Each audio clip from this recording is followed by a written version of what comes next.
ایران بار بار کہہ چکا ہے کہ وہ ایٹمی ہتھیار نہیں بنا رہا۔ ایران اسرائیل فوری جنگ بندی کریں۔ سیکریٹری جنرل اقوام متحدہ انتونیو گوتیرس نے ایران اسرائیل جنگ پر بلائے گئے سلامتی کونسل اجلاس سے خطاب کرتے ہوئے کہا کہ ایران اسرائیل تنازع انتہائی شدت اختیار کر گیا ہے۔ یہ تنازع مزید بڑھا تو پھر کسی کے کنٹرول میں نہیں رہے گا۔ امن کو موقع دیا جائے، جنگ سے گریز کیا جائے۔ سربراہ IAEA رافائل گروسی نے کہا ایران کے وہ شہر پلانٹ پر حملہ جوہری تباہی کا سبب بن سکتا ہے۔ اسرائیلی جارحیت کا 8واں روز ایران کا آپریشن وعدہ صادق سوم جاری۔ اسرائیل کے خلاف حملوں کی نئی لہر میں درجنوں میزائل فائر، حیفا، رامت گان اور گلشتان میں اہم تنصیبات تباہ۔ میزائل حملے میں اسرائیل کا ٹیکنالوجی پارک اور اسرائیلی نیوز چینل 14 کا دفتر بھی تباہ۔ اسرائیلی شہر بیر الصبا میں بڑے پیمانے پر تباہی۔ مرکزی ریلوے اسٹیشن بھی شدید متاثر۔ اسرائیلی دفاعی نظام 300 کلو گرام وزنی ایرانی میزائل کے سامنے نہ ٹک سکا۔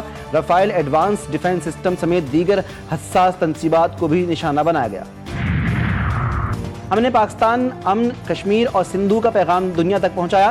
چیئرمین پیپلز پارٹی بلاول بھٹو نے کراچی ایئرپورٹ پر اپنے استقبال کے لیے آنے والوں سے خطاب کرتے ہوئے کہا دہشت گردی کے بارے میں ہمارا موقف قائم ہے۔ وہ اقوام متحدہ، امریکہ، لندن اور یورپ کے شہر برسلز میں لے کر گئے تھے۔ ہم نے جگہ جگہ کشمیر کی آواز اٹھائی۔ اس جنگ سے پہلے بھارت کا موقف تھا کہ کشمیر تو اس کا اندرونی معاملہ ہے۔ اب ان کو ماننا پڑ رہا ہے کہ کشمیر اندرونی نہیں، بین الاقوامی معاملہ ہے۔ اور انسداد پولیو مہم بے اثر، ایک اور پولیو کیس رپورٹ۔ پاکستان میں رواں برس پولیو کیسز کی مجموعی تعداد 12 ہو گئی۔ قومی ادارہ صحت کے مطابق پولیو کیسز جنوبی خیبر پختونخوا کے ضلع بنو سے رپورٹ ہوئے، جہاں کی UC شمسی خیل میں 33 ماہ کا بچہ پولیو سے متاثر پایا گیا۔ اب تک KP سے پولیو کے 6، سندھ سے 4، پنجاب اور گلگت سے ایک پولیو کیس سامنے آیا۔ پولیو کی جانچ کے لیے ملک بھر سے مئی میں جمع کیے گئے 116 ماحولیاتی نمونوں میں سے 47 میں پولیو وائرس کی تصدیق ہوئی۔ اسرائیل کے ایران پر حملے خود مختاری اور عالمی قوانین کی خلاف ورزی ہیں۔ مشرق وسطی میں جنگ کے خطے میں خطرناک اثرات مرتب ہوں گے۔ اقوام متحدہ میں پاکستان کے مستقل مندوب عاصم افتخار کہتے ہیں کہ سیکیورٹی کونسل کی ذمہ داری ہے کہ اسرائیل کو جارحیت سے روکے۔ نمائندہ چین نے کہا کشیدگی بڑھنے سے خطے کے دیگر ممالک بھی متاثر ہوں گے۔ عالمی برادری ڈائیلاگ کے لیے اپنا کردار ادا کرے۔ روس کے نمائندے کا کہنا تھا کہ ایرانی جوہری پروگرام IAEA قوانین کے تحت کام کر رہا ہے۔ اسرائیل نے جج بن کر خود مختار ملک ایران پر حملے شروع کر دیے۔ اسرائیل نے IAEA کی رپورٹس کو بھی نظر انداز کیا۔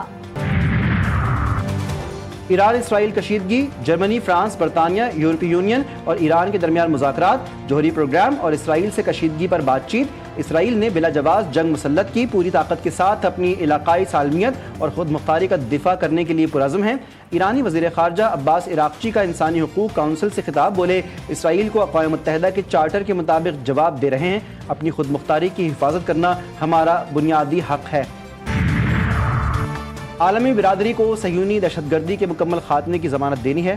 ایرانی صدر مسعود پزشکیان کا واضح پیغام، اسرائیلی جارحیت کا غیر مشروط خاتمہ مسلط کردہ جنگ ختم کرنے کا واحد راستہ ہے۔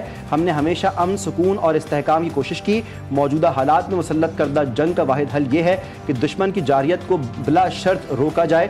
ہماری جوابی کارروائیاں نہ صرف زیادہ سخت ہوں گی بلکہ دشمن کے لیے انتہائی افسوسناک ہوں گی۔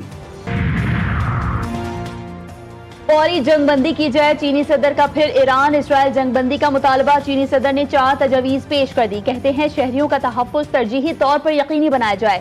سیاسی اور سفارتی کوششیں ایران کے جوہری مسئلے کا واحد صحیح حل ہیں۔ مذاکرات اور مکالمے کا آغاز ہی آگے بڑھنے کا بنیادی راستہ ہے۔ آسٹریلیا نے تہران میں اپنا سفارت خانہ بند کر دیا۔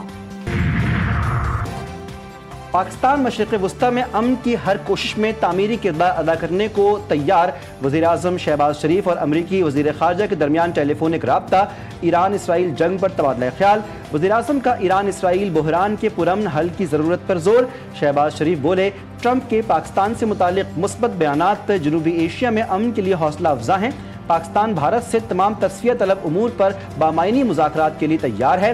امریکی وزیر خارجہ نے پاکستان کی انسداد دہشت گردی کی کوششوں کو سراہا، کہا کہ پاکستان ایران کے ساتھ قریبی تعلقات رکھتا ہے اور موجودہ بحران میں امن کی کوششوں میں مؤثر کردار ادا کر سکتا ہے۔